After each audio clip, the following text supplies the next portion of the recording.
డీరేహాల్ మండల కేంద్రంలో హిందూ సమ్మేళనాన్ని హిందూ సంస్కృతి సాంప్రదాయం ఉట్టిపడేలా నిర్వహించారు. ఆదివారం సాయంత్రం స్థానిక శివలింగ మఠం వద్ద జరిగిన ఈ కార్యక్రమంలో అధిపతి సిద్ధలింగ మహాస్వామి, కొట్టూరు మఠం సోమసంద్ర క్షేత్ర కార్యవాహ Tippeswamy, retired army officer Eriswamy, Karnataka Dharma Jagarana సమితి రూపశ్రీ హాజరై మార్గదర్శనం చేశారు. హిందూ ధర్మ పరిరక్షణ కోసం శక్తివంతమైన భారతదేశాన్ని నిర్మించేందుకోసం హిందువులంతా ఒక్కటవ్వాలని పిలుపునిచ్చారు. ఈ సందర్భంగా ఏర్పాటు చేసిన పలు సాంస్కృతిక కార్యక్రమాలు అలరించాయి. కార్యక్రమంలో గ్రామీణ వికాస్ ప్రముఖ్ సోమ నీలకంఠ, ఆర్యవైశ్య కార్పొరేషన్ రాష్ట్ర ಡೈರೆಕ್ಟರ್ ನಾಗಳ್ಳಿ ರಾಜು, ಪಲವರು ಗ್ರಾಮ ಪೆದ್ದರು ಪಾಲ್ಗೊಂಡರು. ದಂಡಿನ ಹಿರಿಯಾಳ್ನವರು ವೇದಿಕೆ ಮೇಲೆ ಆಸೀನರಾಗಿದ್ದಾರೆ. ಅವರಿಗೂ ಸಹ ಆಹ್ವಾನ. ಇನ್ನು ವಿಶೇಷವಾಗಿ ಶ್ರೀಮತಿ ವಿಭೂಷಿತ ನಾನಾ ಗಣಪತಿತಂ ತತ್ತನ್ನಯನತ್ರಯವರನಾದ ವಿಭೂಷಿತ ನಾನಾ ಗಣಪತಿತಂ ವಳಿತ ಜಲಧರ ಧವಳಿತ ಚಂದ್ರ ಫಣಿಮಣಿ ಕಿರಣ ವಿಭೂಷಿತ ಖಡ್ಗಂ ಜಲದಿತ್ತ ಗಣಪತಿ ವಾದ್ಯಮಿದಂ ತತ್ತತ್ ಗಣಪತಿ ವಾದ್ಯಮಿದಂ ತತ್ತತ್ ಗಣಪತಿ ವಾದ್ಯಮಿದಂ ತಕತಕಿಟ ತಕತಕಿಟ ತಕತಕಿಟ ತತ್ತೋ ಶಶಿಕಳಿತ ಮೌಳಿನಿಂ ಶೂಲಿನಂ ದೆತ್ತಕಿಟ ದೆತ್ತಕಿಟ ದೆತ್ತಕಿಟ ತತ್ತೋ ಪ್ರಮತ ಗುಣ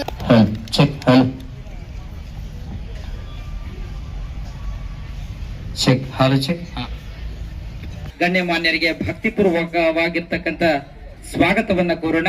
ಈ ಕಾರ್ಯಕ್ರಮದ ದಿವ್ಯ ಸಾನ್ನಿಧ್ಯವನ್ನು ವಹಿಸಿಕೊಂಡಿರ್ತಕ್ಕಂಥ ಬಳ್ಳಾರಿ ಜಿಲ್ಲೆ ಬಳ್ಳಾರಿ ನಮ್ಮ ಈ ಕಾರ್ಯಕ್ರಮಕ್ಕೆ ಕರೆಗೆ ಹೋಗೊಟ್ಟು ನಮ್ಮೆಲ್ಲರಿಗೂ ದರ್ಶನಾಶೀರ್ವಾದವನ್ನು ದಯಪಾಲಿಸಿದ್ದಾರೆ. ಪರಮ ಪೂಜ್ಯರಿಗೆ ಈ ಕಾರ್ಯಕ್ರಮದ ವೇದಿಕೆ ಕಾರ್ಯಕ್ರಮದ ಅಧ್ಯಕ್ಷತೆಯನ್ನು ವಹಿಸಿಕೊಂಡಿರ್ತಕ್ಕಂಥ ಶ್ರೀ ಹಬಳದ ಹಿಂದೂ ಸಮ್ಮೇಳನಕ್ಕೆ ತಮ್ಮ ದಿವ್ಯ ಸಾನ್ನಿಧ್ಯವನ್ನ ದಯಪಾಲಿಸಿ ನಮ್ಮೆಲ್ಲರಿಗೂ ದರ್ಶನಾಶೀರ್ವಾದವನ್ನ ದಯಪಾಲಿಸಿದ್ದಾರೆ. ದಂಡಿನ ಹಿರಿಯಾಳಿನ RSS ಘಟಕದ ವತಿಯಿಂದ ತುಂಬು ಹೃದಯದ ಭಕ್ತಿಪೂರ್ವಕವಾಗಿರ್ತಕ್ಕಂಥ ಸ್ವಾಗತ, ಭಕ್ತಿಯ ಸ್ವಾಗತ. ಇನ್ನು ಕಾರ್ಯಕ್ರಮದ ಶೋಭಿಸುತ್ತಿರುವ ಭಾರತ ಮಾತೆಯನ್ನ ಭಕ್ತಿ ಭಾವ ಶ್ರದ್ಧೆಯಿಂದ ಪೂಜಿಸುವ, ಆರಾಧಿಸುವ ಹಬ್ಬದ ಈ ಸಂಭ್ರಮಕ್ಕೆ ಬಂದಿರುವ ಎಲ್ಲ ನನ್ನ ಸಹೋದರ ಸಹೋದರರಿಗೆ, ತಾಯಂದರಿಗೆ ಶಿರಬಾಗಿ ವಂದಿಸಿಕೊಳ್ತಾ ಇದ್ದೀನಿ. ಆತ್ಮೀಯರೇ, ನಾವೆಲ್ಲರೂ ಕೂಡ ಕಾರ್ಯಕ್ರಮದ ಸಂಭ್ರಮದಲ್ಲಿದ್ದೀವಿ, ಬಹಳ ಜೋಶಲ್ಲಿ ಕುತ್ಕೊಂಡಿದ್ದೇವೆ. ಆದ್ರೆ ಒಂದು ಕೊರತೆ ಕಾಣ್ತಾ ಇದೆ. ನಾವೆಲ್ಲರೂ ಹಬ್ಬದ ಸಂಭ್ರಮದಲ್ಲಿದ್ದೀವಿ ಅನ್ನೋದಕ್ಕೆ ನಿಮ್ಮೆಲ್ಲರ ಒಂದು ಜೈಕಾರ ಬರಬೇಕು. ನಾನ್ ರೆಡಿ, ನೀವು ರೆಡಿನಾ? ಜೋರಾಗಿ ಹೇಳ್ಬೇಕು, ಜೈ ಶ್ರೀರಾಮ್. ತಾಯಂದಿರೆಲ್ಲ ಕೂತ್ಕೊಂಡಿದ್ದೀವಿ. ಸಮಾವೇಶದ ಈ ಸಾಂಸ್ಕೃತಿಕ ವೇದಿಕೆಗೆ ನಾವೆಲ್ಲರೂ ಕೂಡ ಜೈ ಶ್ರೀರಾಮ್ ಅನ್ನು ಹೇಳುವಂತ ಸಮಯ. ಎಲ್ಲರೂ ಒಟ್ಟಾಗಿ ಅಯೋಧ್ಯೆಯಲ್ಲಿ ರಾರಾಜಿಸುತ್ತಿರುವಂತ ಶ್ರೀರಾಮನನ್ನ ನೆನೆಯುತ್ತಾ ಜೈ ಶ್ರೀರಾಮ್, ಎರಡು ಕೈ ಜೈ ಶ್ರೀರಾಮ್, ಜೈ ಶ್ರೀರಾಮ್.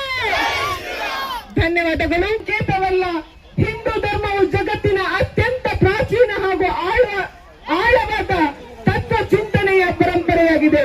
ಅದು ಜೀವನವನ್ನು ನಡೆಸುವ ಮಾರ್ಗ, ಸತ್ಯ, ಅಹಿಂಸೆ, ಕರುಣೆ ಧರ್ಮಗಳ ಸಮನ್ವಯವಾಗಿದೆ. ಹಿಂದೂ ಧರ್ಮವು ಮನುಷ್ಯನ ಒಳಿತಿಗೂ ಸಮಾಜದ ಸಮತೋಲನಕ್ಕೂ ದಾರಿ ತೋರಿಸುತ್ತದೆ. ಆದುದರಿಂದ ಹಿಂದೂ ಧರ್ಮವು ಅತ್ಯಂತ ಪವಿತ್ರವಾದುದು, ಪೂಜನೀಯವಾದುದು. ಆತ್ಮೀಯರೇ, ಭಗವದ್ಗೀತೆಯಲ್ಲಿ ಹೀಗೆ ಹೇಳ್ತಾರೆ, ಯದಾ ಯದಾ ಹಿ ಧರ್ಮಸ್ಯ ಗ್ಲಾನಿರ್ಭವತಿ ಭಾರತ ಅಭ್ಯುತ್ಥಾನ ಧರ್ಮಸ್ಯ ಆತ್ಮಾದಾಂ ಸೃಜಾಮ್ಯಹಂ. ಅಂದ್ರೆ ಧರ್ಮಕ್ಕೆ ಹಾನಿಯಾದಾಗ, ಅಧರ್ಮ ಹೆಚ್ಚಿದಾಗ ಧರ್ಮವನ್ನು ರಕ್ಷಿಸಲು ಭಗವಂತನ ಭೂಮಿಯಲ್ಲಿ ಅವತರಿಸುತ್ತಾನೆ ಎಂದು ಪುರಾಣ ಕಥೆಗಳು ಇದನ್ನು ಸಾರಿ ಸಾರಿ ಹೇಳುತ್ತದೆ. ವೈಕುಂಠ ನಿವಾಸಿಯಾದಂತಹ ಪಾಲನ ಕರ್ತನಾದ ಮಹಾವಿಷ್ಣುವು ಮತ್ಸ್ಯಾವತಾರನಾಗಿ, ಕೂರ್ಮಾವತಾರನಾಗಿ, ವರಹನಾಗಿ, ನರಸಿಂಹನಾಗಿ, ವಾಮನನಾಗಿ, ಬುದ್ಧನಾಗಿ, ಪರಶುರಾಮನಾಗಿ, ರಾಮನಾಗಿ, ಕೃಷ್ಣನಾಗಿ, ಪ್ರಸ್ತುತ ಕಲಿಯುಗದಲ್ಲಿ ಕಲ್ಕಿಯಾಗಿ ಧರ್ಮದ ರಕ್ಷಣೆಗಾಗಿ ಅವತರಿಸುತ್ತಾರೆ. ಆತ್ಮೀಯರೇ, ಆದುದರಿಂದ ಯಾರೋ ಮೂರ್ಖ ಮಹಾಶಯರು ಹೇಳಿದ್ರು, ಇನ್ನು ಕೆಲವು ವರ್ಷಗಳು ಅಷ್ಟೇ ಹಿಂದೂ ಧರ್ಮ ಜಗತ್ತಿನಲ್ಲಿ ಉಳಿಯುವುದಿಲ್ಲ, ನಂತರ ಬೇರೆನೇ ಕತೆ ಅಂತ. ನೋಡಿ ಸ್ವಾಮಿ, ನಭೋಮಂಡಲದಲ್ಲಿ ಸೂರ್ಯಚಂದ್ರರು ಇರುವ ತನಕ ನಮ್ಮ ಹಿಂದೂ ಧರ್ಮ ಅಜರಾಮರವಾಗಿ ಉಳಿಯುತ್ತದೆ, ಹಿಂದೂ ಸಮಾಜ ಸಮೃದ್ಧಿಯಾಗಿರುತ್ತದೆ ಎಂದು ಹೇಳಲು ಬಯಸುತ್ತೇನೆ. ಆತ್ಮೀಯರೇ, ಹಿಂದೂ ಧರ್ಮವು ಪ್ರಕೃತಿಯನ್ನು ದೇವರ ರೂಪದಲ್ಲಿ ಕಾಣುತ್ತದೆ. ನದಿ, ಗಿಡಗಳು, ಪ್ರಾಣಿ ಪಕ್ಷಿಗಳು ಎಲ್ಲವೂ ಪೂಜನೀಯ. ಇವೆಲ್ಲರ ಮುಖ್ಯ ಉದ್ದೇಶ ಒಂದೇ, ಪರಿಸರ ಸಂರಕ್ಷಣೆ. ಅದರ ಮಹತ್ವವನ್ನ ಹಿಂದೂ ಧರ್ಮವು ತಿಳಿಸುತ್ತದೆ. ಪ್ರಕೃತಿಯೇ ಸಾಟಿ.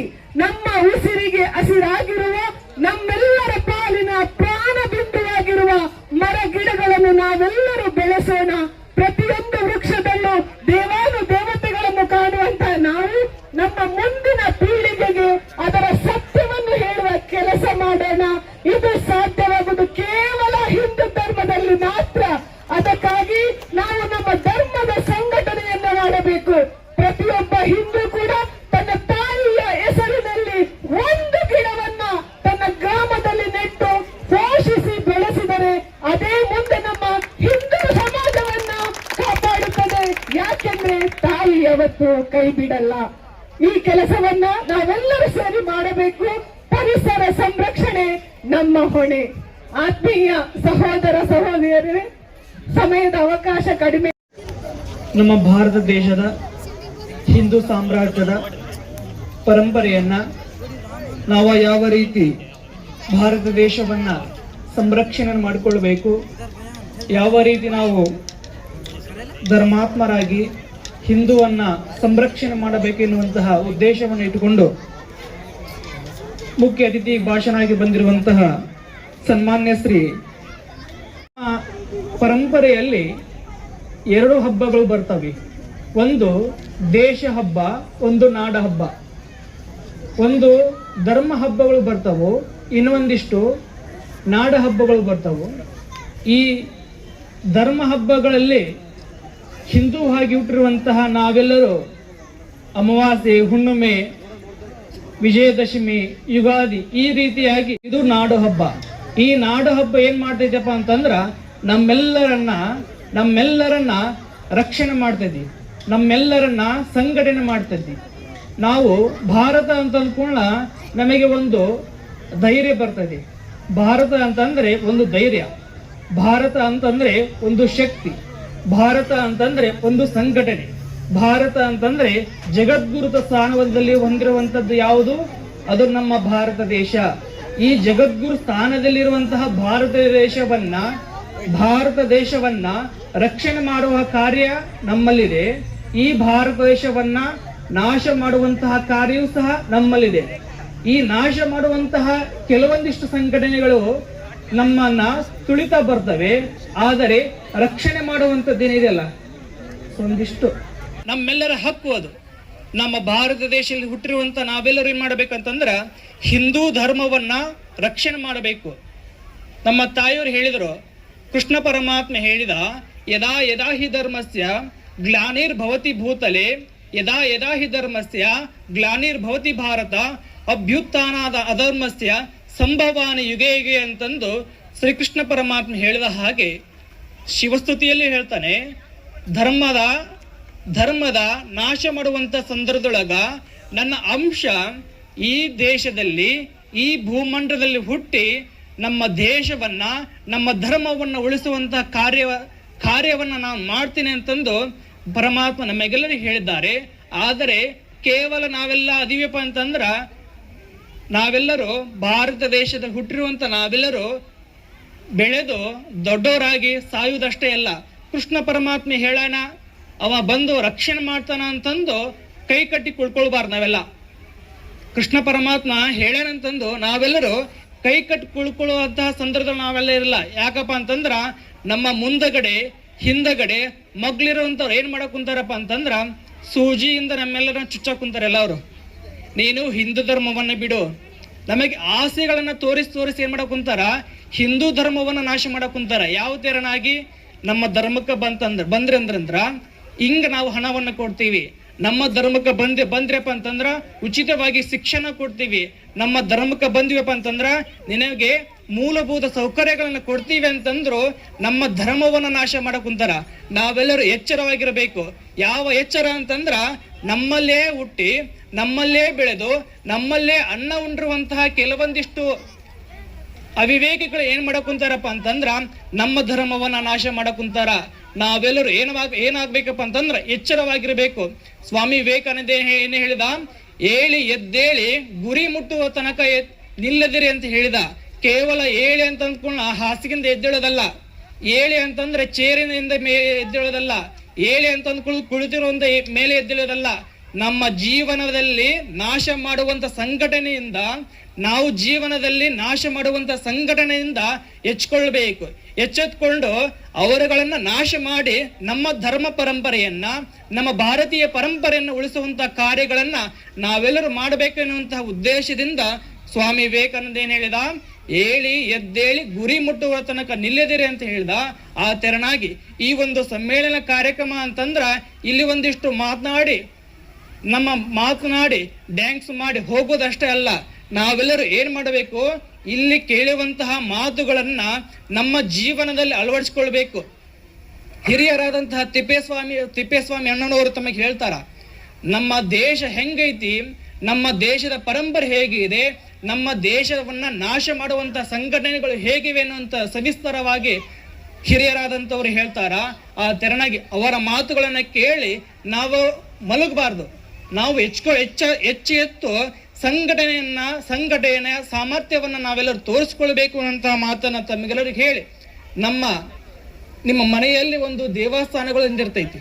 ನಿಮ್ಮ ಮನೆಯಲ್ಲಿ ದೇವಸ್ಥಾನ ಅಂತಂದು ಒಂದು ಸ್ಥಾನ ಮಾಡಿರ್ತೀರಿ, ಬಚ್ಚಲ ಅಂತಂದು ಒಂದಿಷ್ಟು ಜಾಗವನ್ನ ಮಾಡಿರ್ತೀರಿ, ಬೆಡ್ರೂಮ್ ಅಂತಂದು ಒಂದಿಷ್ಟು ಜಾಗವನ್ನ ಮಾಡಿರ್ತೀರಿ. ಹಾಗೆ ಈ ಜಗತ್ತಿನ, ಈ ಭೂಮಂಡಲದ ದೇವಸ್ಥಾನ ಅಂತಂದ್ರೆ ಅದು ನಮ್ಮ ಭಾರತ ದೇಶ.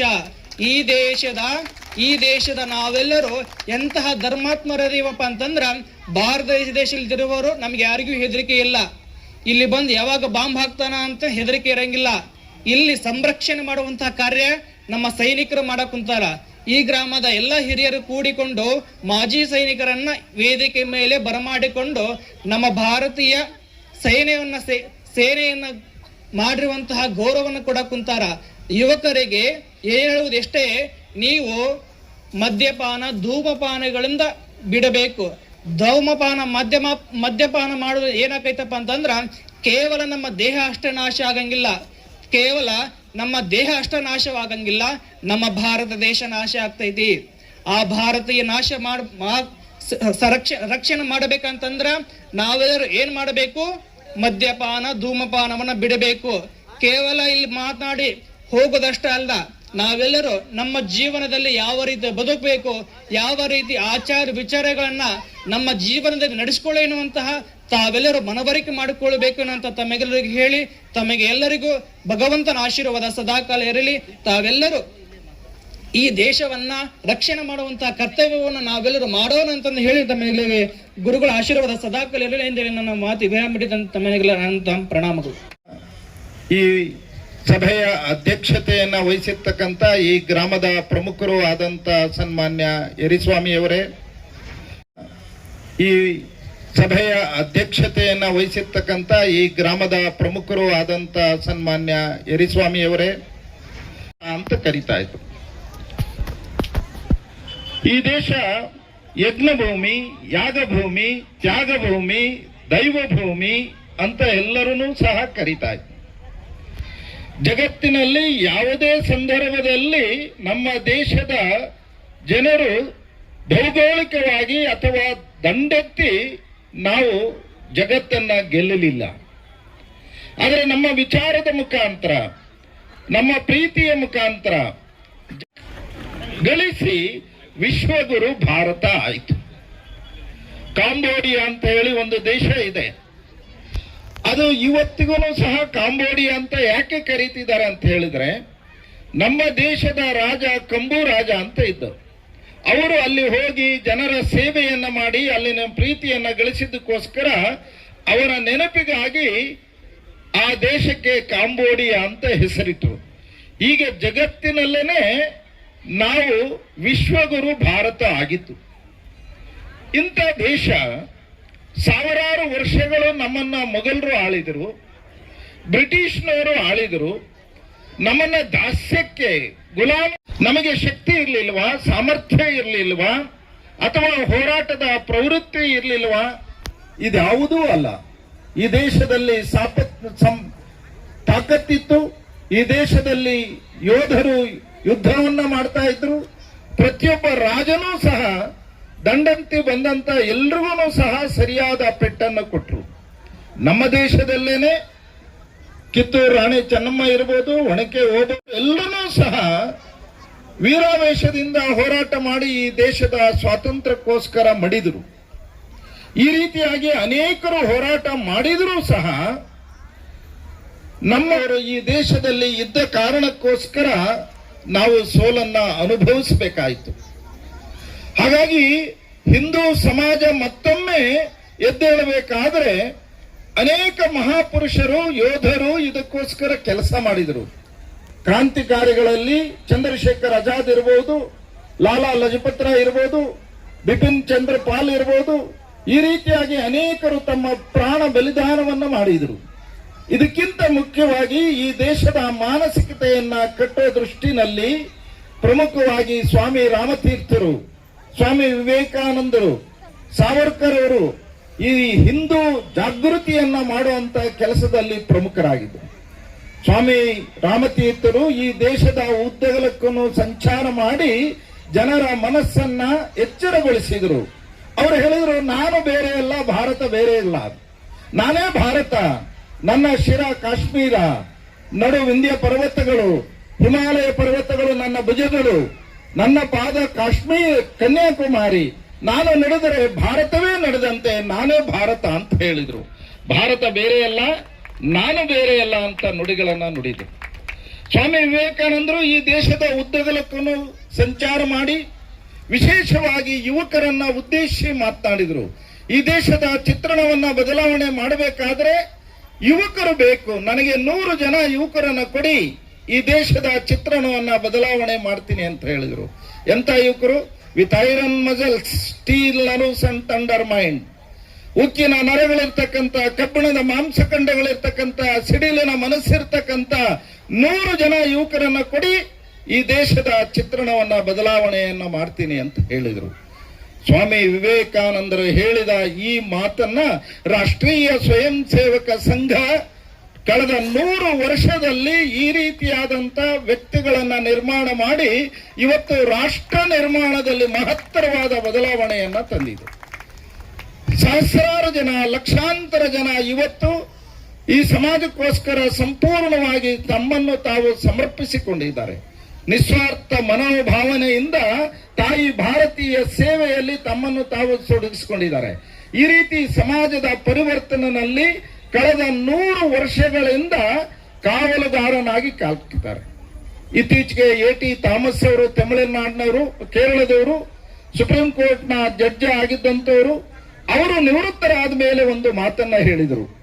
ಗಡಿ ಭಾಗದಲ್ಲಿ ಯೋಧರು ಈ ದೇಶವನ್ನ ಕಾವಲು ಕಾಯ್ತಾ ಇದ್ದರೆ ಆಂತರಿಕ ಭದ್ರತೆಯನ್ನ ರಾಷ್ಟ್ರೀಯ ಸ್ವಯಂ ಸೇವಕ ಸಂಘ ಮಾಡ್ತಾ ಇದೆ ಅಂತ ಹೇಳಿದರು.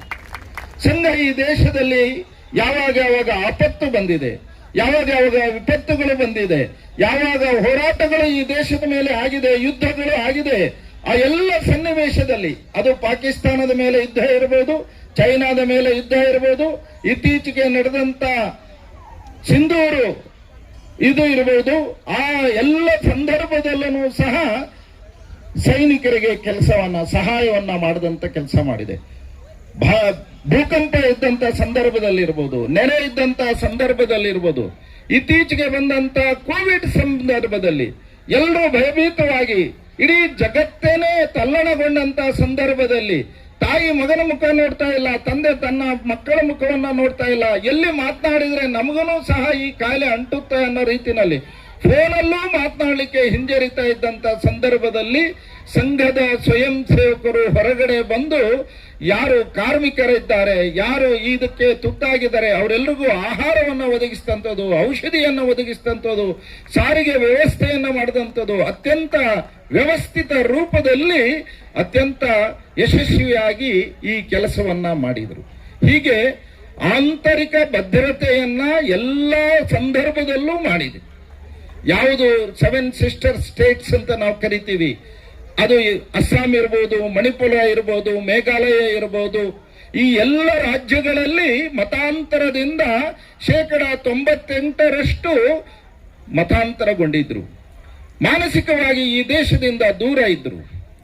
ದೇಶದ ಬೇರೆ ಬೇರೆ ಭಾಗಗಳಿಂದ ಅಲ್ಲಿಗೆ ಸ್ವಯಂ ಸೇವಕರನ್ನ ಕಳಿಸಿ, ಆಗ ನಕ್ಸಲ್ ಪ್ರಭಾವ ಜಾಸ್ತಿ ಇತ್ತು. ಅಂತ ಸಂದರ್ಭದಲ್ಲಿ ಅಂಡರ್ಗ್ರೌಂಡ್ ನಲ್ಲಿ DC ಕೆಲಸ ಮಾಡ್ತಾ ಇದ್ರು.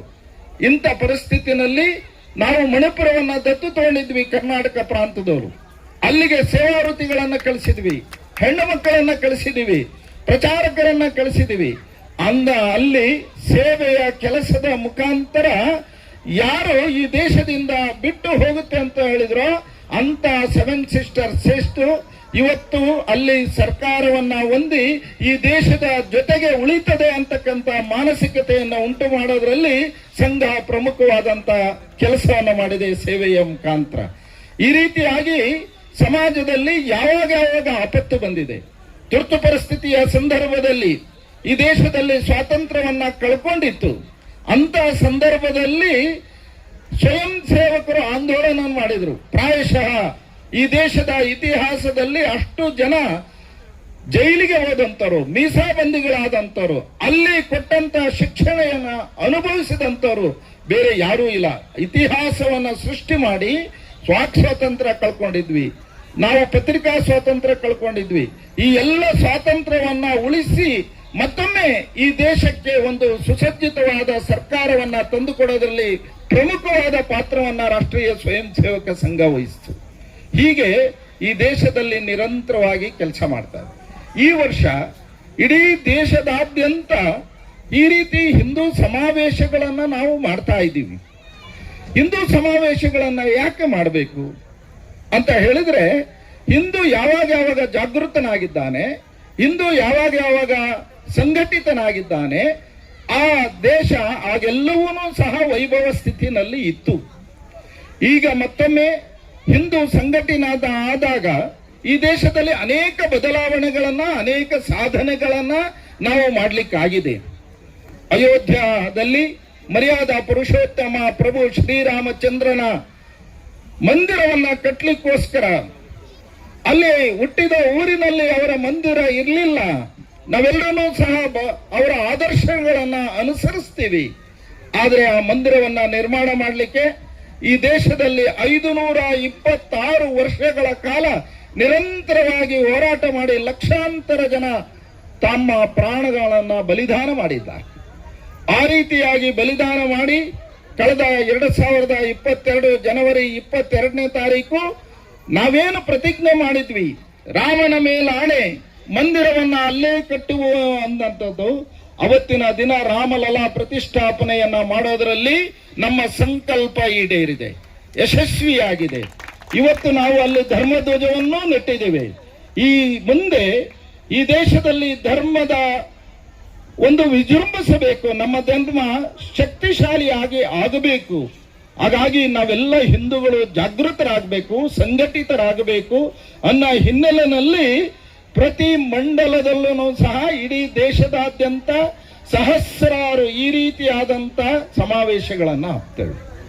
ಬಂಧುಗಳೇ, ಇವತ್ತು ನಮ್ಮ ಹಳ್ಳಿಗಳಲ್ಲಿ ಈ ದೇಶದ ಸಂಸ್ಕೃತಿ ಏನಿತ್ತು, ಈ ದೇಶದಲ್ಲಿ ಯಾವ್ಯಾವ ಕಲೆಗಳಿತ್ತು, ಅದೆಲ್ಲವನ್ನೂ ಸಹ ಇವತ್ತು ಮರೆತುವಂಥದ್ದು, ನಶಿಸಿ ಹೋಗ್ತಂಥದ್ದು ಆಗ್ತದೆ. ಆದರೆ ಬಹಳ ಆನಂದ ಆಯಿತು. ಇವತ್ತು ಈ ಒಂದು ಸಮಾವೇಶದಲ್ಲಿ ನಮ್ಮ ಊರುಗಳಲ್ಲಿ ಯಾವ್ಯಾವ ಒಂದು ಸಂಸ್ಕೃತಿ ಇತ್ತು ಅವೆಲ್ಲವನ್ನೂ ಸಹ ಇಲ್ಲಿ ಪ್ರದರ್ಶನ ಮಾಡಿದಿವಿ. ಭಜನೆಯನ್ನ ಮಾಡಿದಿವಿ, ಕೋಲಾಟವನ್ನ ಮಾಡಿದಿವಿ, ನೃತ್ಯ ಪ್ರದರ್ಶನವನ್ನ ಮಾಡಿದಿವಿ. ಈ ಎಲ್ಲ ಸಂಗತಿಗಳು ಸಹ ಹಳ್ಳಿನಲ್ಲಿ ನಮ್ಮನ್ನೆಲ್ಲ ಒಗ್ಗೂಡಿಸ್ತಾ ಇತ್ತು.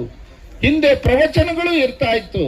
ಅನೇಕರು ಈ ರೀತಿ ನಾಟಕಗಳ ಮುಖಾಂತರ ಈ ಸಮಾಜಕ್ಕೆ ಸಂದೇಶವನ್ನ ಕಳಿಸ್ತಾ ಇದ್ರು. ಇವತ್ತು ಸಂದೇಶ ಕಳಿಸ್ತಕ್ಕಂಥ ನಾಟಕಗಳಿಲ್ಲ, ಪ್ರವಚನಗಳಿಲ್ಲ. ಈ ರೀತಿಯಾಗಿ ಸಮಾಜವನ್ನ ಜಾಗೃತಿ ಮಾಡಿಸ್ತಕ್ಕಂಥ ಕೆಲಸ ನಮ್ಮಿಂದ ಆಗಬೇಕು. ಹಾಗಾಗಿ ಇಂಥ ಹಿಂದೂ ಸಮಾವೇಶಗಳು ನಮ್ಮಲ್ಲಿ ಜಾಗೃತಿಯನ್ನು ಉಂಟು ಮಾಡುವಂಥದ್ದು, ನಾವೆಲ್ಲರೂ ಒಟ್ಟಿಗೆ ಕೆಲಸ ಮಾಡುವಂತ ಕೆಲಸವನ್ನ ಮಾಡ್ತಾ ಇದೆ.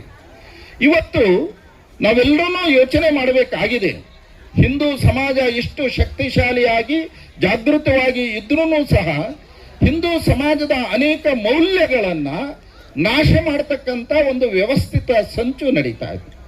ಇವತ್ತು ನಮ್ಮ ಮನೆಗಳಲ್ಲಿ ಯುವಕರು ಅಥವಾ ನಮ್ಮ ಮನೆಯಲ್ಲಿರ್ತಕ್ಕಂಥ ಸಂಸ್ಕೃತಿಯನ್ನ ಹಾಳು ಮಾಡೋದಕ್ಕೆ ನಾಗರಿಕತೆಯ ಹೆಸರಿನಲ್ಲಿ ಆಧುನಿಕತೆಯ ಹೆಸರಿನಲ್ಲಿ ನಾವೆಲ್ಲರೂ ಸಹ ನಮಗೆ ಅರಿವಿಲ್ಲದೇನೆ ನಾವು ಮಾಡ್ತೀವಿ. ಇವತ್ತು ನಮ್ಮ ಮನೆಯಲ್ಲಿ ಹಬ್ಬ ಹರಿದಿನಗಳನ್ನು ಹೇಗೆ ಮಾಡ್ತೀವಿ, ಹುಟ್ಟಿದ ಹಬ್ಬವನ್ನ ಹೇಗೆ ಮಾಡ್ತೀವಿ, ಕ್ಯಾಂಡ್ಲ ಹಚ್ಚೋದ್ರ ಮುಖಾಂತರ, ಅದನ್ನ ಊದಿ ಆರಿಸೋದ್ರ ಮುಖಾಂತರ, ಕೇಕ್ ಅನ್ನ ಕತ್ತರಿಸೋದ್ರ ಮುಖಾಂತರ ಮಾಡ್ತೀವಿ. ಕತ್ತರಿಸುವುದು, ನಂದಿಸುವುದು ನಮ್ಮ ಸಂಸ್ಕೃತಿ ಅಲ್ಲ. ನಮ್ಮ ಸಂಸ್ಕೃತಿ ಜೋಡಿಸುವುದು ಮತ್ತು ದೀಪವನ್ನ ಬೆಳಗುವಂಥದ್ದು ನಮ್ಮ ಸಂಸ್ಕೃತಿ. ಹಾಗಾಗಿ ನಮಗೆ ಅರಿವಿಲ್ಲದೇನೆ ಈ ರೀತಿಯ ಹಬ್ಬಗಳನ್ನ ನಾವು ಮನೆಗಳಲ್ಲಿ ಮಾಡ್ತೀವಿ. ಇವತ್ತು ನಮ್ಮ ಮನೆಗಳಲ್ಲಿ ಇವತ್ತು ಬೆಳಗ್ಗೆಯಿಂದ ಸಂಜೆವರೆಗೂ ಸಹ, ಸಂಜೆ ವಿಶೇಷವಾಗಿ ತಾಯಂದ್ರು ಎಲ್ಲರೂ ಸಹ ಟಿವಿ ಸೀರಿಯಲ್ಗಳನ್ನ ನೋಡ್ತಾರೆ. ಆ ಟಿವಿ ಸೀರಿಯಲ್ಗಳು ನಮಗೇನು ಸಂದೇಶ ಕೊಡುತ್ತೆ? ಅತ್ತೆ ಸೊಸೆ ಒಂದಾಗಿರಲ್ಲ, ಸೊಸೆ ಅತ್ತೆ ಮೇಲೆ ಬೈತಾರೆ, ಅತ್ತೆ ಸೊಸೆನ್ ಬೈತಾರೆ, ಮನೆಯಲ್ಲೆಲ್ಲ ಒಡಕಿಂಟಾಗಿರುತ್ತೆ. ನಾನು ಅನೇಕ ಮನೆಗಳಿಗೆ ಹೋಗ್ತೇನೆ, ಯಾವ ಮನೆಯಲ್ಲೂ ಅತ್ತೆ ಸೊಸೆ ಜಗಳ ಆಡುವಂಥದ್ದು ಈ ಥರದ್ದೆಲ್ಲ ನಾನು ನೋಡಲೇ ಇಲ್ಲ. ನಾವು ನಮ್ಮ ಮನೆ ಚೆನ್ನಾಗಿದೆ ಅದನ್ನ ಆನಂದ ಪಡದೆ ಟಿವಿನಲ್ಲಿ ಅತ್ತೆ ಸೊಸೆ ಜಗಳ ಆಗ್ತಾರೆ, ನಮ್ಮ ಮನೆಗಳು, ಹಿಂದೂ ಮನೆಗಳು ಒಡಕುಂಟಾಗ್ತವೆ, ಇದನ್ನ ನೋಡಿ ನಾವು ಖುಷಿ ಪಡುವಂಥದ್ದು ಎಲ್ಲಿ? ನಮ್ಮ ಮಾನಸಿಕವಾಗಿ ಯಾವ ರೀತಿಯಾಗಿ ಬದಲಾವಣೆ ಆಗುತ್ತೆ ಅಂತ. ಹೀಗಾಗಿ ನಮ್ಮ ಮನೆ ಒಂದು ಹಿಂದೂ ಮನೆ ಆಗಬೇಕು. ಆ ದೃಷ್ಟಿನಲ್ಲಿ ನಮ್ಮ ಮನೆಯಲ್ಲಿ ಏನೇನು ಇರಬೇಕು, ನಮ್ಮ ಮನೆ ಈ ಸಮಾಜ ಕೇಂದ್ರಿತವಾದಂತ ಮನೆ ಆಗಬೇಕು. ನಮ್ಮ ಮನೆಯಿಂದ ಸಮಾಜದ ಯಾವುದಾದ್ರೂ ಒಂದು ಉತ್ತಮ ಕೆಲಸ ಆಗಬೇಕು. ಅದು ದೇವಸ್ಥಾನದ ನಿರ್ವಹಣೆ ಇರ್ಬೋದು, ಶಾಲೆಯ ನಿರ್ವಹಣೆ ಇರ್ಬೋದು, ನಮ್ಮ ಊರಿನಲ್ಲಿ ಇರ್ತಕ್ಕಂಥ ಯಾವುದಾದ್ರೂ ಸೇವಾ ವಸತಿಯನ್ನ ಸ್ವಚ್ಛಗೊಳಿಸ್ತಕ್ಕಂಥದ್ದು ಇರ್ಬೋದು. ಈ ರೀತಿ ನಾವು ನಮ್ಮ ಮನೆಯಿಂದ ಯಾವುದಾದ್ರೂ ಸೇವಾ ಚಟುವಟಿಕೆಯನ್ನ ಮಾಡಬೇಕು. ಇದು ಇವತ್ತೇನೋ ಹೊಸದಾಗಿ ಮಾಡ್ತೀವಿ ಅಂತ ಇರಲಿಲ್ಲ. ಹಿಂದೆ ಅನೇಕ ಧರ್ಮಛತ್ರಗಳು ಇದ್ದವು. ಧರ್ಮಛತ್ರಗಳು ಯಾಕಿದ್ವು ಅಂತ ಹೇಳಿದ್ರೆ, ನಮ್ಮ ಊರಿಗೆ ಬಂದವರು ಯಾರನ್ನೂ ಸಹ ಉಪವಾಸ ಇರಬಾರ್ದು, ನಮ್ಮ ಊರಿಗೆ ಬಂದವರಿಗೆ ದಣಿವು ಆಗಬಾರ್ದು, ಅದಕ್ಕೋಸ್ಕರ ಅಲ್ಲಿ ವಿಶ್ರಾಂತಿ ಪಡಿಬೇಕು, ಊಟ ಮಾಡಬೇಕು ಅನ್ನೋ ದೃಷ್ಟಿಯಿಂದ ಊರಿನಲ್ಲೂ ಸಹ ಧರ್ಮಛತ್ರಗಳು ಇತ್ತು. ಮತ್ತೊಮ್ಮೆ ನಾವು ಆ ರೀತಿಯಾಗಿ ಈ ಸಮಾಜದಲ್ಲಿ ಯಾರನ್ನೂ ಸಹ ನೋವಿನಿಂದ ನರಳಬಾರದು, ಹಸಿವಿನಿಂದ ಇರಬಾರದು ಅನ್ನೋ ದೃಷ್ಟಿನಲ್ಲಿ ಪ್ರತಿಯೊಂದು ಗ್ರಾಮವನ್ನು ಸಹ ಯೋಚನೆ ಮಾಡಬೇಕು. ಅದು ನಿಜವಾದಂತಹ ಧರ್ಮ ಆಗುತ್ತೆ. ಹಾಗಾಗಿ ನಮ್ಮ ಮನೆ ಹೇಗೆ ಇರಬೇಕು ಅನ್ನುವಂಥದ್ದನ್ನು ಯೋಚನೆ ಮಾಡಬೇಕು. ಇನ್ನು 4 ಸಂಗತಿಗಳು ಇದೆ. ಇವತ್ತು ಹಿಂದೂ ಸಮಾಜದಲ್ಲಿ ಅನೇಕ ನ್ಯೂನತೆಗಳಿದೆ, ಅದನ್ನ ಸರಿಪಡಿಸ್ತಕ್ಕಂಥ ಜವಾಬ್ದಾರಿಯೂ ನಮ್ಮದೇ. ಸ್ವತಂತ್ರ ಬಂದು ಇಷ್ಟು ಜನ ಆದರೂ ಸಹ ಈ ದೇಶದಲ್ಲಿ ಅನೇಕ ಮಹಾಪುರುಷರು, ಮಹಾತ್ಮ ಗಾಂಧೀಜಿಯವರು ಇರಬಹುದು, ಅಂಬೇಡ್ಕರ್ ಅವರು ಇರಬಹುದು, ನಾರಾಯಣ್ ಗುರು ಇರಬಹುದು, ಈ ರೀತಿ ಸಮಾಜ ಸುಧಾರಕರು ಈ ದೇಶದಲ್ಲಿ ಅಸ್ಪೃಶ್ಯತೆಯನ್ನ ಅಳಿಸಿ ಹಾಕ್ಲಿಕ್ಕೋಸ್ಕರ ಪ್ರಯತ್ನ ಮಾಡಿದ್ರು, ಜಾಗೃತಿಯನ್ನ ಮಾಡಿದ್ರು. ಸ್ವತಂತ್ರ ಬಂದು 78 ವರ್ಷಗಳ ಆದರೂ ಸಹ ಇವತ್ತಿಗೂ ಸಹ ಅಸ್ಪೃಶ್ಯತೆ ಅಳಿಸಿಲ್ಲ. ಇವತ್ತಿಗೂ ನಮ್ಮ ಊರಿನಲ್ಲಿ, ನಮ್ಮ ಮನೆಗಳಲ್ಲಿ ಎಲ್ರಿಗೂ ಮುಕ್ತವಾದ ಪ್ರವೇಶ ಇದೆಯಾ? ನಮ್ಮ ಊರಿನಲ್ಲಿ ಎಲ್ಲ ದೇವಸ್ಥಾನಗಳಿಗೆ ಮುಕ್ತವಾಗಿ ಪ್ರವೇಶ ಇದೆಯಾ? ನಾವೆಲ್ಲರೂ ಒಟ್ಟಿಗೆ ಸೇರಿ ನಮ್ಮ ಮನೆಯಲ್ಲಿ ಹಬ್ಬ ಹರಿದಿನಗಳನ್ನ, ನಮ್ಮ ಊರಿನ ಹಬ್ಬ ಹರಿದಿನಗಳನ್ನ ಮಾಡ್ತೀವ? ಒಟ್ಟಿಗೆ ಕೂತು ಊಟ ಮಾಡ್ತೀವ?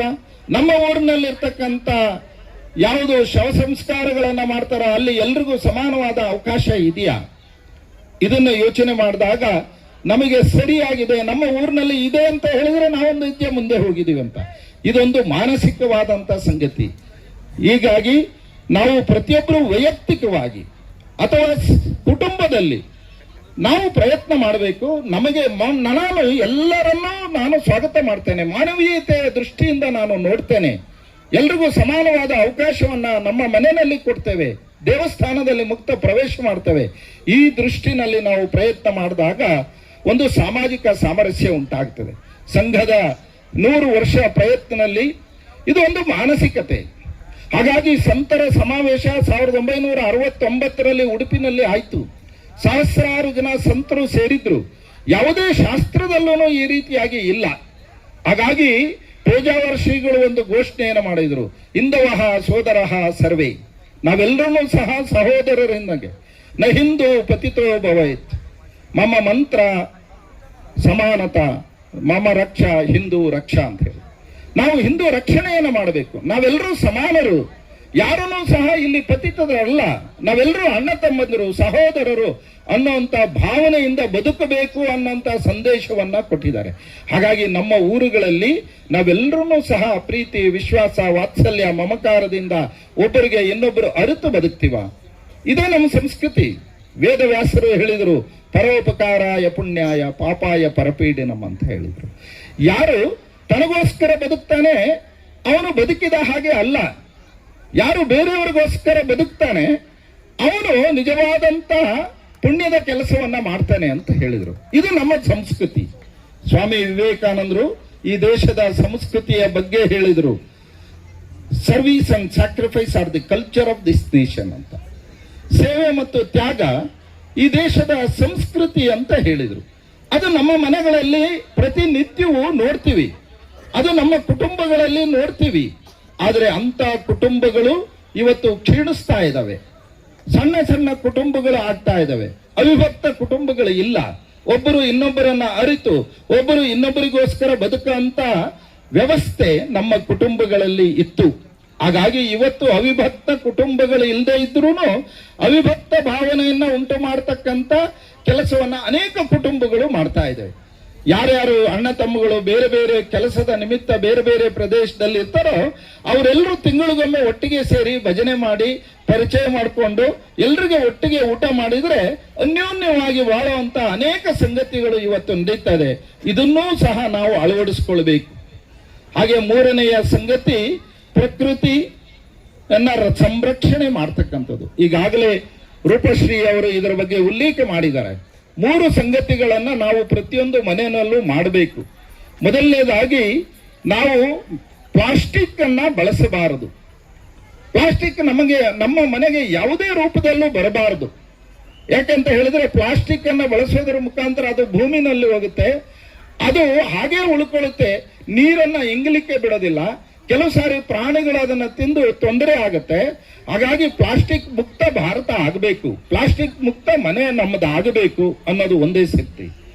ಎರಡನೇ ಸಂಗತಿ, ನೀರನ್ನ ಮಿತವಾಗಿ ಬಳಸಬೇಕು, ನೀರನ್ನ ಮಿತವಾಗಿ ಸಂರಕ್ಷಣೆ ಮಾಡಬೇಕು. ಇವತ್ತು ನಮ್ಮ ಮನೆಗಳಲ್ಲಿ ಅನೇಕರು ನೀರನ್ನ ಯಥೇಚ್ಛವಾಗಿ ಬಳಸ್ತಾರೆ. ಅಗತ್ಯಕ್ಕಿಂತ ಹೆಚ್ಚು ಸ್ನಾನಕ್ಕೆ ಬಳಸ್ತಾರೆ, ಪಾತ್ರೆ ತೊಳೆಯೋದಕ್ಕೆ ಬಳಸ್ತಾರೆ. ಕಡಿಮೆ ನೀರಿನಲ್ಲಿ ಹೇಗೆ ಬಳಸಬೇಕು ಅನ್ನೋದನ್ನ ಕಲಿಸಿ ಕೊಡಬೇಕು. ಒಂದು ಘಟನೆ ನನಗೆ ನೆನಪಾಗ್ತದೆ. ಗಾಂಧೀಜಿಯವರು ಮತ್ತು ನೆಹರು ಅವರು ವಾರ್ಧಾದ ಬಳಿ ಒಂದು ಸಮಾವೇಶದಲ್ಲಿ ಹೀಗೆ ಭಾಗವಹಿಸಿದ್ರು. ಊಟದ ನಂತರ ಇಬ್ರು ಒಟ್ಟಿಗೆ ಕೈ ತೊಳಿಲಿಕ್ಕೆ ಹೋದ್ರು. ಆಗ ಗಾಂಧೀಜಿಯವರು ಪಕ್ಕದಲ್ಲಿ ನೆಹರು ಕೈ ತೊಳಿತಾ ಇದ್ರು. ಬಹಳ ಜೋರಾಗಿ ಟ್ಯಾಪ್ ಅನ್ನು ತಿರುಗಿಸಿ ರಭಸದಿಂದ ನೀರು ಹೋಗ್ತಾ ಇತ್ತು. ಗಾಂಧೀಜಿ ಅವ್ರಿಗೆ ಹೇಳಿದ್ರು, ಸ್ವಲ್ಪ ಕಡಿಮೆ ನೀರು ಬಿಟ್ಕೋ ಕೈ ತೊಳಿಲಿಕ್ಕೆ ಅಂತ ಹೇಳಿದ್ರು. ಆಗ ನೆಹರು ಶ್ರೀಮಂತ ಕುಟುಂಬದಿಂದ ಬಂದವರು, ಅವರು ಹೇಳಿದ್ರು, ಇಲ್ಲಿ ನರ್ಮದಾ ನದಿ ಇಷ್ಟೊಂದು ದೊಡ್ಡದಾಗಿ ಹರಿತಾ ಇದೆ, ಇದೇನು ಸಮಸ್ಯೆ ಅಂತ. ಆಗ ಗಾಂಧೀಜಿ ಅವರು ಹೇಳಿದ್ರು, ಇದು ನಿನ್ನೊಬ್ಬನಿಗೆ ಅಲ್ಲ, ಇಡೀ ಸಮಸ್ತ ಜನಕೋಟಿಗೆ, ಅಷ್ಟೇ ಅಲ್ಲ ಮುಂದಿನ ಪೀಳಿಗೆಗೂ ಸಹ ಸಂರಕ್ಷಣೆಯನ್ನ ಮಾಡಬೇಕು ಅಂತ ಹೇಳಿದರು. ಈ ರೀತಿ ಯಾವ ಸಂಪತ್ತಿದೆ, ಖನಿಜ ಸಂಪತ್ತಿರಬಹುದು, ಜಲ ಸಂಪತ್ತಿರಬಹುದು, ಈ ವನ ಸಂಪತ್ತಿರಬಹುದು, ಇವೆಲ್ಲವೂ ಸಹ ಪೀಳಿಗೆಯಿಂದ ಪೀಳಿಗೆಗೆ ಹೋಗಬೇಕು. ನಮ್ಮ ದೇಶದಲ್ಲಿ ಸಮೃದ್ಧಿ ಇದೆ, ನಮಗೊಬ್ಬರಿಗೆ ಅಲ್ಲ, ನಮಗೆಷ್ಟು ಬೇಕೋ ಅಷ್ಟನ್ನು ಬಳಸಿ ಮುಂದಿನ ಪೀಳಿಗೆಗೆ ಅದನ್ನು ಕಳಿಸ್ಬೇಕು. ಹಾಗಾಗಿ ನೀರಿನ ಸಂರಕ್ಷಣೆ ಆಗಬೇಕು. ಮೂರನೇ ಸಂಗತಿ, ನಮ್ಮ ಮನೆಗಳಲ್ಲಿ ಗಿಡಗಳನ್ನ ನೆಡಬೇಕು, ವನ ಸಂಪತ್ತನ್ನ ಬೆಳೆಸಬೇಕು. ಇವತ್ತು ಕಾಡು ಕಡಿಮೆ ಆಗಿರೋದ, ನಮಗೆ ಶಾಖ ಜಾಸ್ತಿ ಆಗುತ್ತೆ, ಬೆಳೆ ಕೆಲವು ಸಾರಿ ವೈಪರೀತ್ಯತೆಯಲ್ಲಿ ವ್ಯತ್ಯಾಸ ಆಗಿದೆ. ಹಾಗಾಗಿ ವನ ಸಂಪತ್ತನ್ನ ಮಾಡಿಸ್ಬೇಕು. ಇನ್ನು 4ನೇ ಭಾಗ, ಸ್ವದೇಶಿ ಜೀವನ ಶೈಲಿಯನ್ನ ನಡೆಸಬೇಕು ಅಂತ. ನಮ್ಮ ಮನೆ ಎಲ್ಲ ವಸ್ತುಗಳು ನಾವೇನು ಬಳಸ್ತೀವಿ ಅದು ನಮ್ಮ ದೇಶದಲ್ಲಿ ಉತ್ಪನ್ನ ಆಗಿದೆಯಾ, ಇದನ್ನು ಯೋಚನೆ ಮಾಡಬೇಕು. ನಮ್ಮ ಮನೆಯಲ್ಲೇ ತಯಾರಾದಂತ ವಸ್ತುಗಳು ಯಾವ್ಯಾವು, ನಾವೇ ಮಾಡಬಹುದಾದಂತ ವಸ್ತುಗಳು ಯಾವುವು, ಅದನ್ನು ನಾವು ತಯಾರು ಮಾಡಬೇಕು. ನಮ್ಮ ಗ್ರಾಮದಲ್ಲಿ ಯಾವುದು ವಸ್ತುಗಳಿದೆ ಅದನ್ನು ನಾವು ಬಳಸಬೇಕು. ನಮ್ಮ ದೇಶದಲ್ಲಿ ಯಾವುದು ವಸ್ತುಗಳಿದೆ ಅದನ್ನು ನಾವು ಬಳಸಬೇಕು. ಹಾಗಾಗಿ ಸ್ವಾವಲಂಬಿ ದೇಶ ಆಗಬೇಕು. ಸ್ವಾವಲಂಬಿ ದೇಶ ಆದಾಗ ಸ್ವಾಭಿಮಾನ ಆಗುತ್ತೆ, ಸ್ವಾಭಿಮಾನ ಆದಾಗ ಆರ್ಥಿಕ ಸಬಲತೆ ಹೆಚ್ಚುತ್ತೆ. ನಾವು ಆರ್ಥಿಕವಾಗಿ ವಿಶ್ವದಲ್ಲೇನೆ ಅತ್ಯಂತ ಬಲಿಷ್ಠವಾದಂತ ಭಾರತ ಆಗಲಿಕ್ಕೆ ಸಾಧ್ಯ ಆಗುತ್ತೆ. ಈಗಾಗಲೇ 4ನೇ ಸ್ಥಾನದಲ್ಲಿ ಜಗತ್ತಿನಲ್ಲೇನೆ ಆರ್ಥಿಕವಾಗಿ ಭಾರತ ಮುಂಚೂಣಿನಲ್ಲಿ ಇದೆ. ಹಾಗಾಗಿ ಸ್ವದೇಶಿ ವಸ್ತುಗಳ ದೃಷ್ಟಿಯಿಂದ ನಾವು ನೋಡ್ತೀವಿ. ಎರಡನೇದಾಗಿ ನಮ್ಮ ಭಾಷೆ, ಈಗಾಗಲೇ ಉಲ್ಲೇಖ ಮಾಡಿದ್ರು, ನಮ್ಮ ಮಾತೃಭಾಷೆ ಯಾವುದಿದೆ ಅದರಲ್ಲಿ ಕನಿಷ್ಠ ನಾವು ಸಂಬೋಧನೆಯನ್ನ ಮಾಡಬೇಕು. ಮನೆಯಲ್ಲಿ ಅತ್ತೆ, ಮಾವ, ಸೊಸೆ, ಅಣ್ಣ, ತಮ್ಮ, ದೊಡ್ಡಪ್ಪ, ಚಿಕ್ಕಪ್ಪ, ಈ ಶಬ್ದಗಳೆಲ್ಲ ಮಾಯವಾಗಿ ಎಲ್ಲರೂ ಆಂಟಿಗಳು, ಎಲ್ಲರೂ ಅಂಕಲ್ಗಳು ಆಗಿದ್ದಾರೆ. ಇದರಿಂದ ನಮ್ಮ ಭಾಷೆ ನಶಿಸಿ ಹೋಗುತ್ತೆ. ಅಷ್ಟೇ ಅಲ್ಲ, ನಮ್ಮ ಸಂಸ್ಕೃತಿಯೂ ನಶಿಸಿ ಹೋಗುತ್ತೆ. ಹಾಗಾಗಿ ಮಾತೃಭಾಷೆನಲ್ಲಿ ಕನಿಷ್ಠ ಸಂಬೋಧನೆಯನ್ನಾದರೂ ಮಾಡಬೇಕು. ನಮ್ಮ ಮನೆಗೆ ಒಂದು ಕನ್ನಡ ಪತ್ರಿಕೆಯನ್ನ ಅಥವಾ ನಮ್ಮ ಮಾತೃಭಾಷೆ ತೆಲುಗು ಪತ್ರಿಕೆಯನ್ನಾದರೂ ತರಿಸ್ಬೇಕು. ನಾವು ಯಾವುದೋ ಕಾರ್ಯಕ್ರಮಗಳಿಗೆ ಮುದ್ರಣ ಮಾಡ್ತೀವಿ, ನಮ್ಮ ಮಾತೃಭಾಷೆನಲ್ಲಿ ಮಾಡಬೇಕು. ಕೆಲವರೆಲ್ಲ ಇಂಗ್ಲಿಷ್ನಲ್ಲಿ ಪತ್ರಿಕೆಯನ್ನ ತರ್ತಾರೆ. ನಾನು ಕೇಳ್ತೀನಿ, ಯಾಕಪ್ಪ ಇಂಗ್ಲಿಷ್ನಲ್ಲಿ ಮಾಡ್ತೀರಾ ಅಂತ ಹೇಳಿದ್ರೆ, ನನ್ನ ಸ್ನೇಹಿತರಿಗೆ ಕನ್ನಡ ಓದ್ಲಿಕ್ಕೆ ಬರಲ್ಲ, ಅವ್ರಿಗೆ ಬೇಕಾದ್ರೆ ಪ್ರತ್ಯೇಕ ಒಂದು 10 ಮಾಡಿಕೊಡಿ. ಆದರೆ ನಮ್ಮ ಭಾಷೆಯನ್ನ ಬೆಳೆಸುವ ದೃಷ್ಟಿನಿಂದ ವ್ಯವಹಾರದಲ್ಲಿ ತರದೇ ಇದ್ರೆ ಅದು ಆಗೋದಿಲ್ಲ. ಹೀಗಾಗಿ ಭಾಷೆಯನ್ನ ನಮ್ಮ ಮನೆಗಳಲ್ಲಿ ಬೆಳೆಸ್ತಕ್ಕಂಥದ್ದು ಆಗ್ಬೇಕು. ಇನ್ನು ಮುಖ್ಯವಾಗಿ ಉಡುಗೆ ತೊಡುಗೆಗಳು ನಮ್ಮ ಸಂಸ್ಕೃತಿಯನ್ನು ಬಿಂಬಿಸ್ತಕ್ಕಂಥದ್ದು. ನಮ್ಮ ಮನೆಯಲ್ಲಿ ನಮ್ಮ ಸಂಸ್ಕೃತಿಗೆ ತಕ್ಕಂತೆ ನಮ್ಮ ಮಕ್ಕಳು ಉಡುಗೆ ತೊಡುಗೆಗಳನ್ನು ಹಾಕ್ತಾರ? ಇವತ್ತು ಅನೇಕ ಮನೆಗಳಲ್ಲಿ ಧೈರ್ಯ ಇಲ್ಲ. ಯಾವುದು ಶರೀರವನ್ನ ಮುಚ್ಕೊಳ್ಳೋದಕ್ಕೋಸ್ಕರ ಉಡುಗೆ ತೊಡುಗೆಗಳಿತ್ತೋ, ಇವತ್ತು ಎಷ್ಟು ಭಾಗ ಶರೀರ ಕಾಣಬೇಕು ಅನ್ನೋ ದೃಷ್ಟಿನಲ್ಲಿ ಉಡುಗೆ ತೊಡುಗೆಗಳನ್ನು ಹಾಕ್ತಾರೆ. ಇದು ನಮ್ಮ ಸಂಸ್ಕೃತಿಯನ್ನ ಬಿಂಬಿಸುತ್ತಾ ನಾವೆಲ್ಲರೂ ಯೋಚನೆ ಮಾಡ್ತಕ್ಕಂಥ ಸಂಗತಿ ಆಗಿದೆ. ಈ ದೃಷ್ಟಿನಲ್ಲಿ ಸ್ವದೇಶಿ ಜೀವನ ಶೈಲಿ ನಮ್ಮ ಕುಟುಂಬಗಳಲ್ಲಿ ವ್ಯಕ್ತಿಗತವಾಗಿ ಆದಾಗ ಭಾರತ ಸಬಲವಾದ, ಸದೃಢವಾದ ಭಾರತ ಆಗ್ಲಿಕ್ಕೆ ಸಾಧ್ಯ ಆಗುತ್ತೆ. ಕೊನೆಯದಾಗಿ ಯಾವುದೇ ಒಂದು ಸಮಾಜ ಶಿಸ್ತುಬದ್ಧ ಸಮಾಜ ಆಗಿರಬೇಕು, ಅನುಸರಿಸ್ತಕ್ಕಂಥ ಸಮಾಜ ಆಗಬೇಕು, ಅನುಶಾಸನ ಇರ್ತಕ್ಕಂಥ ಸಮಾಜ ಆಗಬೇಕು. ಹಾಗಾಗಿ ಎಲ್ಲಿ ಅನುಶಾಸನ ಇರುತ್ತೋ ಅಲ್ಲಿ ಶಕ್ತಿ ಜಾಸ್ತಿ ಇರುತ್ತೆ. ನಾನು ಆಗಲೇ ಹೇಳಿದೆ, ಕೋವಿಡ್ ಸಂದರ್ಭದಲ್ಲಿ ಈ ದೇಶದ ಪ್ರಧಾನ ಮಂತ್ರಿಗಳು ಎಲ್ಲರೂ ಚಪ್ಪಾಳೆ ಹೊಡೀರಿ ಅಂತ ಹೇಳಿದ್ರು. ಚಪ್ಪಾಳೆ ಅಂತ ಹೊಡೀರಿ ಅಂತ ಅದಕ್ಕೂ ಕೋವಿಡ್ಗೂ ಏನ್ ಸಂಬಂಧ? ಆದ್ರೆ ಇಡೀ ದೇಶದ ಜನ ಚಪ್ಪಾಳೆ ಹೊಡೆದ್ರು. ಎಲ್ಲರೂ ದೀಪವನ್ನ ಬೆಳಗಬೇಕು ಅಂತ ಹೇಳಿದ್ರು. ತಾಯಂದರು, ಪುರುಷರು, ಎಲ್ಲ ಪಕ್ಷದವರು, ಜಾತಿ, ಮತ ಎಲ್ಲವನ್ನು ಬಿಟ್ಟು ಅವರು ಹೇಳಿದ ಸಮಯಕ್ಕೆ ದೀಪ ಬೆಳಗಿದ್ರು. ಇದು ಇಡೀ ದೇಶದಲ್ಲಿ ನಮ್ಮ ಒಗ್ಗಟ್ಟನ್ನು ಸೂಚಿಸುತ್ತೆ, ನಮ್ಮ ಶಕ್ತಿಯನ್ನು ಸೂಚಿಸುತ್ತೆ. ಒಬ್ಬರು ಒಂದು ಸೂಚನೆಯನ್ನ ಕೊಟ್ಟಾಗ ಅದನ್ನ ಅನುಸರಿಸಿದಾಗ ಈ ದೇಶದ ಅಂತಃಶಕ್ತಿ ನಿರ್ಮಾಣ ಆಗುತ್ತೆ. ಹಾಗಾಗಿ ಈ ದೇಶದಲ್ಲಿ ಅಂತಃಶಕ್ತಿ ನಿರ್ಮಾಣ ಆಗಬೇಕಾದ್ರೆ ಕೆಲವು ನಿಯಮಗಳನ್ನ ಅನುಸರಿಸಬೇಕು. ಅದಕ್ಕೋಸ್ಕರ ನಾಗರಿಕ ಕರ್ತವ್ಯಗಳು ಅಂತ ಇದೆ. ಇದು ಮನೆಯಲ್ಲಿ ಕಲಿಸ್ಕೊಡ್ತಾ ಇದ್ರು, ಶಾಲೆನಲ್ಲಿ ಕಲಿಸ್ಕೊಡ್ತಾ ಇದ್ರು, ಸಮಾಜದಲ್ಲಿ ಇದನ್ನ ಕಲಿಸಿಕೊಡ್ತಾ ಇದ್ರು. ಇವತ್ತು ಮನೆಗಳಲ್ಲಿ ಈ ಶಿಕ್ಷಣ ಸಿಗ್ತಾ ಇಲ್ಲ, ಶಾಲೆನಲ್ಲಿ ಈ ಶಿಕ್ಷಣ ಸಿಗ್ತಾ ಇಲ್ಲ, ಸಮಾಜದಲ್ಲಿ ಇದನ್ನ ಗಮನಿಸ್ತಾ ಇಲ್ಲ. ಹಾಗಾಗಿ ಇವತ್ತು ನಾವೆಲ್ಲರೂ ಮಾತನಾಡ್ತೀವಿ, ಇವತ್ತಿನ ಯುವಕರು ಸರಿ ಇಲ್ಲ, ಇವತ್ತಿನ ಯುವಕರು ಹಾದಿ ತಪ್ಪಿದ್ದಾರೆ ಅಂತ ಹೇಳ್ತಾರೆ. ಅದಕ್ಕೆ ಯಾರು ಹೊಣೆ? ನಾವೇ ಹೊಣೆ. ಅವರಿಗೆ ಸರಿಯಾದ ಸಂದರ್ಭದಲ್ಲಿ ಸರಿಯಾದ ಮಾರ್ಗದರ್ಶನ ಮಾಡದೇ ಇದ್ದಾಗ ಅವರು ಆ ರೀತಿಯಾಗಿ ಆಗ್ತಾರೆ. ಇವತ್ತು ಭಾರತ, ಯುವ ಭಾರತ, 65% ಹೆಚ್ಚು ಯುವಕರು, ಪ್ರತಿಭಾವಂತರು ಈ ದೇಶದಲ್ಲಿ ಇದ್ದಾರೆ. ಅಮೆರಿಕದ ಅಧ್ಯಕ್ಷ ಒಬಾಮ ಬಂದಾಗ ಇಲ್ಲಿ ಬೆಂಗಳೂರಿನಲ್ಲಿ ಒಂದು ಉದ್ಘಾಟನೆಯ ಕಾರ್ಯಕ್ರಮಕ್ಕೆ ಬಂದಾಗ ಅವರು ಉಲ್ಲೇಖ ಮಾಡಿದ್ರು, ಜಗತ್ತಿನಲ್ಲೇನೆ ಪ್ರತಿಭಾವಂತ, ಐಕ್ಯೂ ಇರ್ತಕ್ಕಂಥ ಯುವಕರನ್ನ ಹೊಂದಿರ್ತಕ್ಕಂಥ ದೇಶ ಯಾವುದಾದರೂ ಇದ್ದರೆ ಅದು ಭಾರತ ಅಂತ ಹೇಳಿದ್ರು. ಇಂಥ ಪ್ರತಿಭೆ ಇರುವಂತ ಯುವಕರು ಇವತ್ತಿಗೂ ಸಹ ಜನ್ಜಿ ಅಂತ ಹೇಳ್ತೀವಿ, ಅವರೆಲ್ಲರೂ ಸಹ ಇವತ್ತು ಸಾಮಾಜಿಕವಾಗಿ ದೇಶದ ದೃಷ್ಟಿಯಿಂದ ದೇಶ ಮೊದಲು ಅನ್ನುವಂಥದ್ದನ್ನ ಅವರೆಲ್ಲರೂ ನೋಡ್ತಾ ಇದ್ದಾರೆ. ಅವರಿಗೆ ಸರಿಯಾದಂತ ದಿಕ್ಕನ್ನ ಕೊಡ್ತಕ್ಕಂಥದ್ದು ಮನೆಯಲ್ಲಿ ನಿಯಮಗಳನ್ನ ಹೇಗೆ ಪಾಲನೆ ಮಾಡಬೇಕು, ನಾವು ಹೇಗೆ ನಡವಳಿಕೆ ಇರಬೇಕು, ತಾಯಂದರನ್ನ ಹೇಗೆ ಗೌರವಿಸಬೇಕು, ಅತಿಥಿ ಸತ್ಕಾರ ಅಂತ ಹೇಳ್ತೀವಿ, ಅತಿಥಿ ದೇವೋ ಭವ ಅಂತ ಹೇಳ್ತೀವಿ, ತಂದೆ ತಾಯಿಗಳನ್ನ ಮಾತೃದೇವೋ ಭವ, ಪಿತೃದೇವೋ ಭವ ಅಂತ ಹೇಳ್ತೀವಿ. ಅವೆಲ್ಲವನ್ನೂ ಸಹ ಹೇಗೆ ಗೌರವಿಸಬೇಕು ಅನ್ನೋಂಥ ನಡವಳಿಕೆಯ ಶಿಕ್ಷಣ ಕೊಡಬೇಕು. ಹಾಗೆ ಸಾರ್ವಜನಿಕವಾಗಿ ನಿಯಮಗಳನ್ನ ಪಾಲನೆ ಮಾಡಬೇಕು. ರಸ್ತೆಯಲ್ಲಿ ಹೋಗ್ಬೇಕಾದ್ರೆ ಎಡಬದಿಗೆ ಹೋಗ್ಬೇಕಂದ್ರೆ ಎಡಬದಿಗೆ ಹೋಗ್ಬೇಕು, ಸಿಗ್ನಲ್ ದಾಟಬೇಕಾದ್ರೆ ರೆಡ್ ಸಿಗ್ನಲ್ ಇದ್ದಾಗ ನಿಲ್ಲಬೇಕು, ಗ್ರೀನ್ ಸಿಗ್ನಲ್ ಇದ್ದಾಗ ಹೋಗ್ಬೇಕು. ಅದನ್ನ ಸ್ವತಃ ಅನ್ನಿಸಬೇಕು. ಅನೇಕರು ನನಗೆ ಹೇಳ್ತಾರೆ, ಆ ಕಡೆ ಹೋಗ್ತಾರೆ ಸಿಗ್ನಲ್ ಇದ್ದಾಗ ಅಲ್ಲಿ ಪೊಲೀಸ್ನವರು ಅಡ್ಡ ಬರ್ತಾರೆ, ಏನಪ್ಪಾ ನೀನ್ ಯಾಕೆ ದಾಟ್ತೆ ಅಂದ್ರೆ ನಿಮ್ಮನ್ನ ನೋಡ್ಲಿಲ್ಲ ಅದಕ್ಕೋಸ್ಕರ ದಾಟ್ತೆ ಅಂತ ಹೇಳ್ತಾರೆ. ಯಾರೋ ನೋಡ್ತಾರೆ, ಯಾರೋ ಕೇಳ್ತಾರೆ ಅನ್ನೋದಕ್ಕೋಸ್ಕರ ನಿಯಮ ಪಾಲನೆ ಮಾಡೋದಲ್ಲ. ನಾವು ಈ ಸಮಾಜದಲ್ಲಿ ನಿಯಮಗಳನ್ನು ಅನುಸರಿಸಬೇಕು, ಆಗ ಶಿಸ್ತುಬದ್ಧ ಸಮಾಜ ಆಗುತ್ತೆ. ಕೊನೆ ಭಾಗದಲ್ಲಿ ನಾವೆಲ್ಲರೂ ಸಹ ಈ ದೇಶದ ಬಗ್ಗೆ ಗೌರವವನ್ನು ಸೂಚಿಸಬೇಕಾದ್ರೆ ಇಲ್ಲಿನ ಸಂವಿಧಾನ ಇರ್ಬೋದು, ಇಲ್ಲಿನ ರಾಷ್ಟ್ರಗೀತೆ ಇರ್ಬೋದು, ರಾಷ್ಟ್ರ ಧ್ವಜ ಇರ್ಬೋದು, ಸೈನಿಕರು ಇರ್ಬೋದು, ಇವರೆಲ್ಲರಿಗೂ ಸಹ ನಾವು ಗೌರವ ಕೊಡುವಂಥದ್ದು ಆಗ್ಬೇಕು. ಅನೇಕ ಬಾರಿ ಚಿಕ್ಕ ವಯಸ್ಸಿನಿದ್ದಾಗ ಯಾವ್ದಾದ್ರು ಸ್ವಾತಂತ್ರ್ಯ ದಿನೋತ್ಸವ ಅಥವಾ ರಿಪಬ್ಲಿಕ್ ಡೇನೋ ಆದಾಗ ಊರಿನ ಎಲ್ಲರೂ ಜನ ಬಂದು ಅದನ್ನ ಆಚರಿಸ್ತಾ ಇದ್ರು. ಆದ್ರೆ ಇವತ್ತು ಅನೇಕರು ನೋಡ್ಕೊಂಡು ಹೋಗ್ತಾರೆ, ರಾಷ್ಟ್ರಗೀತೆ ಆಡಿದ್ರು ಸಹ ಅಲ್ಲಿ ನಿಲ್ಲುವುದಿಲ್ಲ. ಈ ರೀತಿ ನಮ್ಮ ದೇಶದ ಬಗ್ಗೆ ಯಾವ ದೇಶದಲ್ಲಿ ಸಾಮಾನ್ಯ ವ್ಯಕ್ತಿಗಳು ದೇಶಭಕ್ತಿ ಇರುತ್ತೆ, ದೇಶದ ಬಗ್ಗೆ ಕಾಳಜಿ ಇರುತ್ತೆ, ಅಂತ ದೇಶ ಮಾತ್ರ ನಿಜವಾದ ಶಕ್ತಿ ಅಂತ ಹೇಳಿ ಸ್ವಾಮಿ ವಿವೇಕಾನಂದರು ಹೇಳಿದರು.